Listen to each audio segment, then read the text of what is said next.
here. I will also move initiative to you guys in case this starts the factory.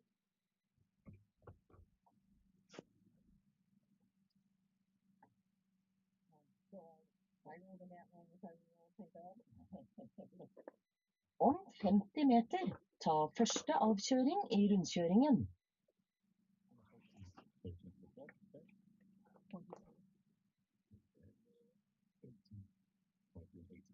I will say you two be the ability to voluntarily spot those.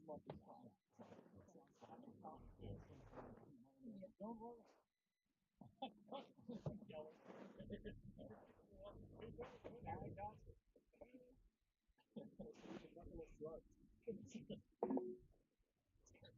Om 200 meter, ta til venstre ut på rampen.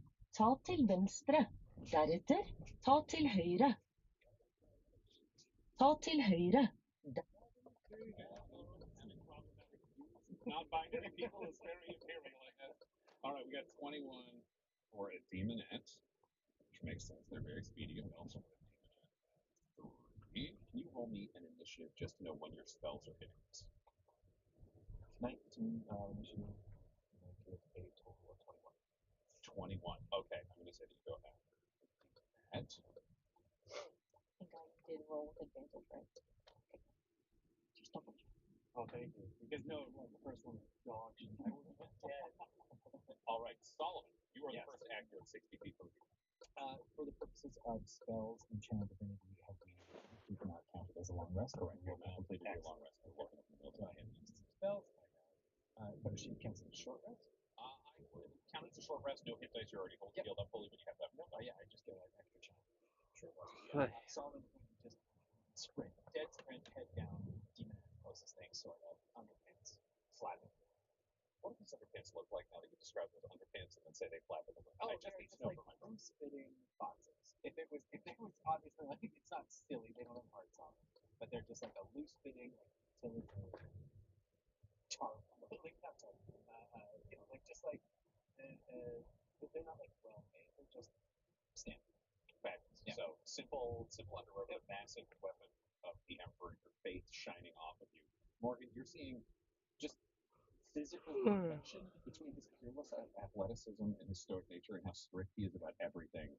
This might be the most attractive man you've ever seen run down a hallway in his underwear. Not that that has to have any more effect on you than it would just with you seeing that, but like, damn that butt. Okay, yeah, it's insane. Yeah. Solomon winks at Morgan as he runs past. Don't worry, this is nothing. All right, so you have. It'll take you your full action plus a dash to get there because it's 60 feet away. So you get there, but unless you get the ability to attack with a bonus action, that's your turn. Nope, I'm locked in. You get to the first demonette, and that demonette is going to fight you. However, they're going to try something. Instead, they're dancing and looking at you and saying, beauty, beauty. Can you roll me a wisdom saving throw? It's DC 12. I'm feeling my vanity. A wisdom saving DC 12. This is not my strong suit. Ooh, it was a 14 and it rolled to a 6. A 6. You find yourself charmed. This demonette dancing in front of you, there's something enthralling. Morgan, you watch it as though Solomon has run into a wall. He steps forward and just stares at this demonette holding his face. Just dance with me. Dance with me, Solomon. This demon is the most beautiful thing you've ever seen. It sounds funny coming in Solomon's voice because, oh, maybe. Wait a minute. What is the smell that is the most attractive smell to Brother Solomon Gale? That is a very good question. I don't, again, because the champions have never been, he's never been tempted. He's not allowed to marry. He's not allowed to court. You know what I mean? So the opposite sex or any kind of like seduction has never confronted him. So I would say it would have to be like a food smell. He would think of like the gatherings they would have on the planet with like the whole town would get together for these big festivals, and there would be like a bunch of different foods and meats and things. Raw steaks and Promethean. Yeah, this was like Promethean celebration. curries and all these things. And you're hearing your favorite song, your favorite dancing tune from the village of Jericho. What is the title of Brother Solomon's favorite song to dance to?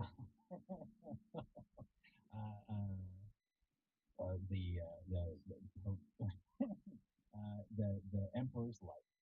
And you hear the Emperor's Light, and you and this beautiful woman just start to dance as she runs her hands over your body, and you realize you're exposed. You must have been a part of the festival. You're just dancing.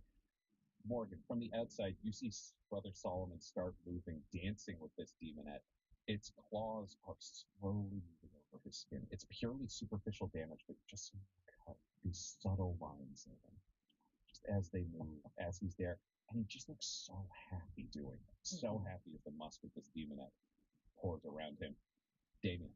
Yeah. I need another roll, like. You're welcome, everyone, by the way. Hey, Solomon's having a good time. Yeah, he's having a great time. 48. 48. You radiate bright light in a 30-foot radius for the next minute. Any creature that ends its turn within 5 feet of you has the blind condition until its next turn, so you just blinded a demonette. That's handy. The one outside your room is just going, oh, you're so beautiful. It's reaching down towards you. So beautiful. Oh, sensation. Oh, which way it goes. I'll be blind. All those other sensations have been heightened. All the Yeah, senses exactly. are heightened. Okay, I'm going to roll a D4 to see which way it goes. That's a 1. It turns around and rushes through the door. So it's rushing at the door and stabbing, but it is going to take. My door's closed. That's what I mean. Okay. It's taking damage for going through the door. Oh, okay, I see. It's going to take 4 points of damage for trying to run through your door while hitting a door with its claws. So, Okay. 20. This is not the episode. No. Spicy. No. All right. Morgan, you see a demonette dancing with Brother Solomon. You see another demonette behind them staring you down 65 feet away. Mhm. This is a relatively narrow hallway. What do you do? Yeah. Morgan is, as soon as she saw Solomon run past, and in all his holiness, she just started whispering a prayer to the Emperor under her breath, just like, Emperor, you will protect us, Emperor, we beseech you. And she's running, and as soon as she sees Solomon eye to eye with this demon, it's just like, she runs and dashes using my cunning action to get all the way in there, and then it's just she is jumping up, and she has an officer saber which she keeps at her hip that she is just plunging through the side and up towards the neck of this demonette. Fabulous. Rolling with that saber, doing a classic lunge. Roll me your melee attack. This is the one that is entrancing Brother Solomon. Correct. Right. And so I get advantage because he's engaged with it. Yes. It is dancing with him, so that makes sense. Nice. Try. Very nice. Oh, nat 20. We got the Nat nat 20. 20. Very, very nice. Okay. Sneak attack also. Sneak attack also. So you get to roll double your sneak attack dice and double your regular dice. Oh my god, I got them all. You got So it. that's doubling my 1d6 for my The regular sword, attack, and yeah. then You're very nice. I know. Now we can take a breath to do the good math. This is the good math. yes, and then sneak attack is 2d6, so I'm rolling 6d6. 6d6. Very nice.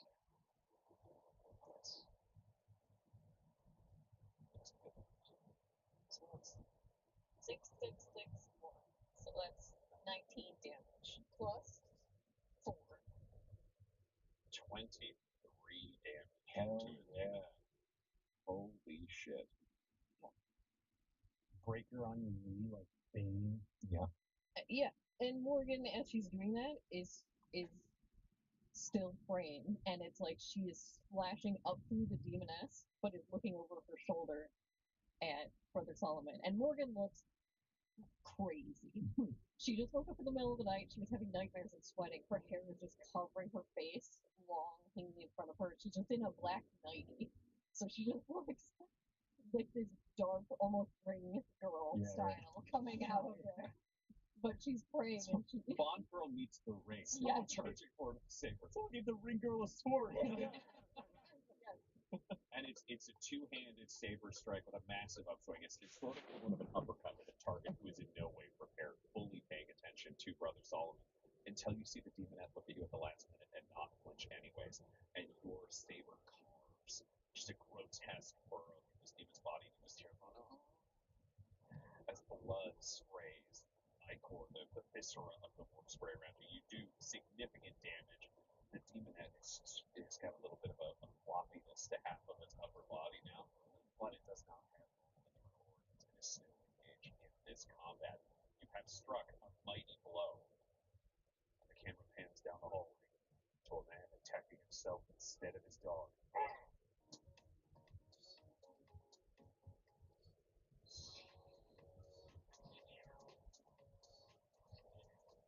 Judge, roll a perception with advantage because you are raging. You want to hear these sounds. Okay. Sorry, what was that roll? That was perception. Perception? Good. Oh my gosh. Okay. That is dirty 24. Dirty 24. Very nice. Okay. You hear the sounds of these combats happening outside. You hear the sound of the warp breaking. And you hate a lot of things, Judge, but you hate the warp more than anything. Meaning you do not need to roll to make this decision. You can storm outside and join the combat taking place in the hallway. Doing it. I'm grabbing my shotgun though as I'm going out the door. You can only use melee weapons because you're in fury. That's right. My God. Okay, well, I have my combat knife as well, so. Bad. So you got your shot ball. You're I ready. got my shot. Shot ball and your knife. So you are charging out into there. You have to get 60 feet to reach this combat. Okay. So you can dash towards them and get there, but that is all you can do because they're just outside of range. I can do that, but then I'm also going to action search. That would work. You can absolutely make that attack. Yeah. Good use of your empowered augmetics. So yeah, if you want to do a melee attack, you have advantage on this attack because you are friendly. Great. How does it work for a two-handed? Can I do shock maul one hand And combat attack with the knife in the other? Yes, you can. Right. So I'm going. Damien's the closest to me, but I Damien's in his room, so his door is closed. You do see that there are talons battering from inside that door, but that is, I think, a more abstract threat than the demonettes you see at the distance. That's fair. Okay. I see one carved up. You can't reach that one, so you've got one closer to you that's down the hallway towards you. So you got a fresh demonette just turning to stare at you. Oh, great. And Okay. it just says, "Judge me." My pleasure. Mine. Okay, I'm going to charge. Yeah, absolutely. So you use your action surge, make your attack. Okay. I'm going to use my new dice. Come on. They'll get the dice. Fuck. That's a 6. That's a 6. Okay. You do not hit, but please roll with your dagger in your offhand. Oh, very good. Okay. You're doing this with advantage, right? Yeah, No, you I have don't- advantage on both. Oh, I do? Oh, then. Oh, we're going to re-roll the first one. Okay. That is a 13. Nope, you still missed. So that was exact. So that one's out, but your knife. We're doing the second roll for the knife now. Yeah. That's going to be a 22. That will hit. Roll your damage, but you will not add anything to it because you're attacking with your offhand. Okay, so just one. Just 1d4. Yeah. It's not great. Better than nothing. Better than nothing. It's a 1. All right, you deal 1 point of damage as the demonette dances aside from your shock maul, and then as you stab it with your knife, it leaps to the side and reaches down with a talon and steers it up to just slash across its hip on the way back to you. It says, a kiss from a judge. My kisses are sloppy. And you feel the fury flow away from you because you've made your way more than 60 feet away from the aura of your friend Damien. So you recover yourself as you realize your kisses are sloppy, which may not be what you would have said fully in your own mind. Or it could have been. I leave that entirely up to you. However, it is the demonette's turn to strike at you. It will miss with its talon as it stabs towards you and dances back and says, a player of the game. Player of the game. Grandpa, we're here for you. And sulfuric musk comes up around you. You smell the smells of your estate, the grass. And you look in front of you, and you see Vi, your favorite granddaughter, looking looking at you, just spreading her arms wide for a hug. I need you to roll me a wisdom saving throw, DC 12. Okay. Well, let's see.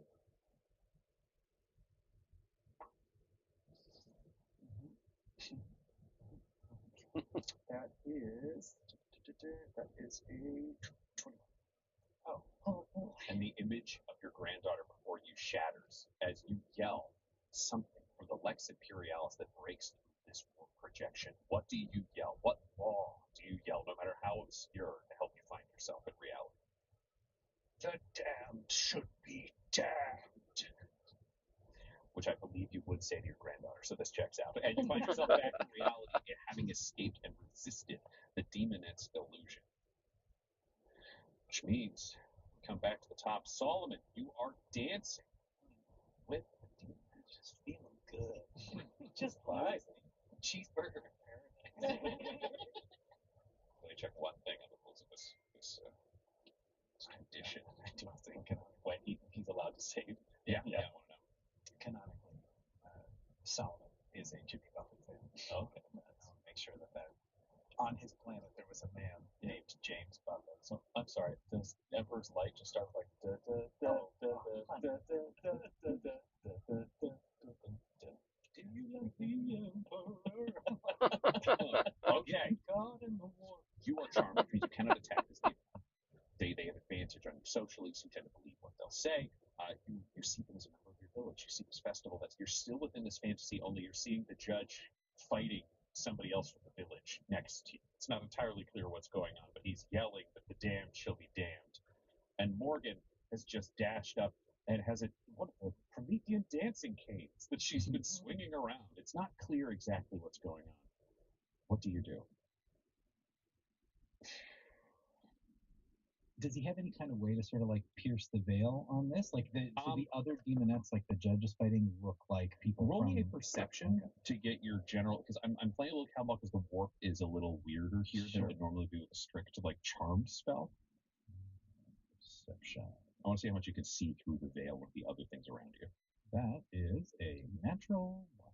They're attacking villagers and you do not know why. Currently, you are seeing the judge trying to kill someone from the village of Jericho. You are the champion of this town, and Judge Rex is about to execute one of the women in Jericho. That is not ideal. And that is going to be, that's his new priority. He's going to, and like the judge is 10 feet away. The judge, he's coming at the judge. And you do so. You charge at the judge. And I think the judge, like from the judge's perspective, I think, Solomon has always been good natured and everything's really funny, and you don't see that anymore. You just see like mission, anger. I think it would be terrifying. It's this like a horrifying man in his underwear who looks as angry as anyone has, and he would just scream, "Whoa!" and like lunge at you. Yeah, it's the first time you face the purity of the wrath of an emperor's champion. Roll me your attack. I'm very sorry. I do not want to do this between me and you. I do not want to do this. Oh, okay, that's not bad. That is a 2, a natural 2 plus a 6. It's only an 8. It's only an 8. Do you have any abilities that would let you hit if you were acting to the full of your ability to save this person from Jericho? No, nothing else adds to my like attack bonus. I have things like a ton of stuff triggers when I hit, but nothing that I think I know of adds. Oh, but I do grades if I miss it. So you will do damage no matter what, yes, because you will catch him. So this massive golden sword like just comes, but I maybe because the hallway is so narrow, he doesn't have the ability to do a full, and he'd be going for like a full swing, and the blade like just comes down so close and like clips the side of your face and does 3 damage. So you take 3 damage from this champion of Jericho and Promethea. Is there anything you yell other than no as this happens? I think he would just interpose himself between the villager and the judge, and he would point at the judge's corruption. I'm focused on this Slaneshi demon. You were. Now you have him standing between you and them.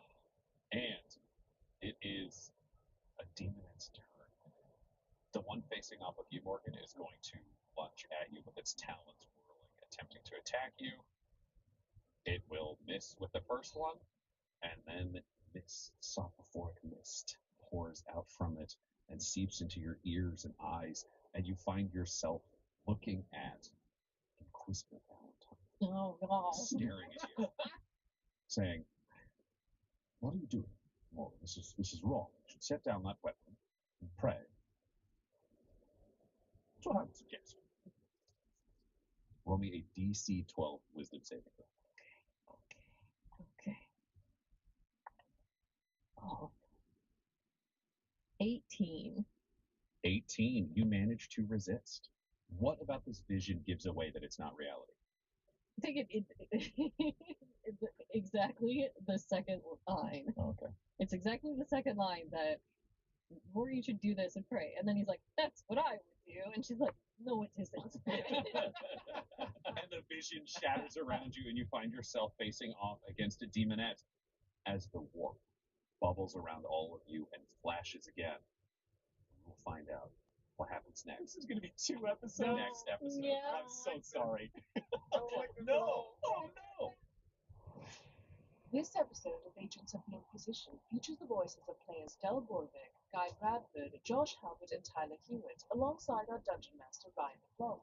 This episode was edited and mixed by Laura Hamstra, and Agents of the Inquisition's artwork was created by Del Borovic at delborovic.com. That's DELBOROVIC.com. Our theme song is The Hordes by Megan McDuffie, and our ad breaks use the tracks No Control and Cheats by Jazzar, JAHZZAR. All of their music is available at freemusicarchive.org. For all things Dum Dums and Dice, including merchandise and how to join our Patreon, you can visit dumdumdice.com or find us on social media at dumdumdice. That's DUMBDUMBDICE. Though the team is working on this special issue, this podcast isn't. So tell your friends about Agents of the Inquisition and join us next episode. So go take element of stealth commands it.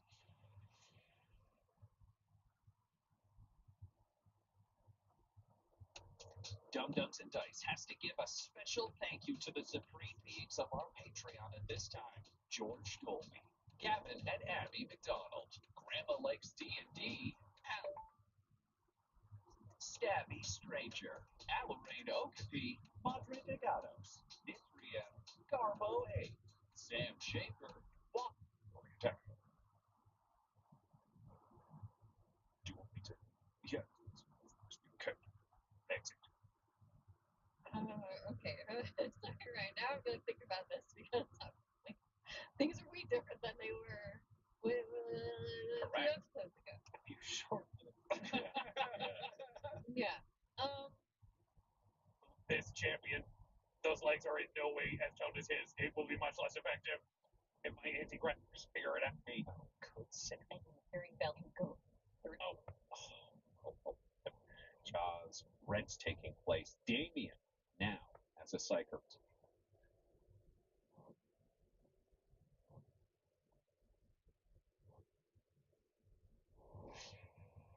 A demon, testing a Gellerfield. At the same time as the psyker within it is trapped in a nightmare, seeing it, conversing, and then the field flickers as the conflict between them becomes too much, meaning Demonette's first powers were enacted. People were struck down, their minds controlled, other nightmarish visions taking place. Damien, now, as a psyker under suspicion, handcuffed to the cot of Judge Buchanan Rex, with Rex 2, the cyber mastiff, staring at him, its chain blade jaws ready to strike should he try to leave the cot that he is currently upon. While Morgan, you carry, along with Closet, the Mechanicus assistant friend, biggest forge master on this ship, you carry the heavily injured and collapsed Brother Solomon Gale all the way to Closet's repair facilities, his Medicaid facilities, the things that he has in place to be able to keep your team alive. And it was only there, once Brother Solomon had been placed inside the Resuscitrix, that you discover the sensors are saying he is deceased because of the death saving throws that I rolled. 3 or 5s. He is inside this machine. Judge Buchanan Rex is on his way to this room. Closet turns to you, Morgan, and says, I have to do a quick scan. Oh no. Oh no. Oh no. He rolled a 23. Okay. He's running thousands of computations per second as he does this. It is pulling up whatever she can sit on and sitting next to herself and Trix, and it's just going to push the button to make it go back open. And grab Solomon's hand, and it's sitting there. And put her, see, just like, you are a holy man, and we cannot let him go this way. Solomon, come back to us. Please. And she's just going to sit there and pray. She's like fully, it's the opposite of the fake Valentine telling her to pray amidst battle. This is her hearing Valentine in her head being like, sometimes when all hope is lost, sometimes when you can't control the situation, when there's nothing else you can physically do to improve something, you have to have faith and pray. And so she's just like, if anyone can come back to a Solomon, it is you. It is you. All right, I need you to roll me a D1. If you can get the power of prayer, could save Brother Solomon. Like Morgan has faith. I know this is a crapshoot. 99. I rolled a 99. That's crazy. That's crazy. I rolled a 99. That's legitimately a 99. You roll a 99. Incredible. Closet is furiously running scanners over Brother Solomon's body. I can't find it. I can't figure it out. I don't understand the damage. And you were praying with this hand in your hand. And you lean forwards, and your head touches the back of Solomon's hand. Roll onto it. And it taps one of the scanners. So that it shifts slightly to the left. And Closet goes, wait. His lower nervous system is fried. I don't have time to explain this. I can possibly save him, but we're going to have to do one of two things. I have to remove his legs and give him my anti-grav generators. He will never walk again. He will just float. Or I can remove the organic legs of Talos Ivo and give them to this champion. Those legs are in no way as toned as his. It will be much less effective. What do I do? Organic legs or anti-grav? Organic legs. Okay. And Judge, you walk into the room to see Closet look at you and say, bring me Talos Ivo. Bring him now. Yes, Judge, please now. He just turns around and goes to get Talos Ivo. Oh, hey, says Talos Ivo, hitting the door, so that the door over the Gellerfield station, so I closed. Well, everything's locked up in there.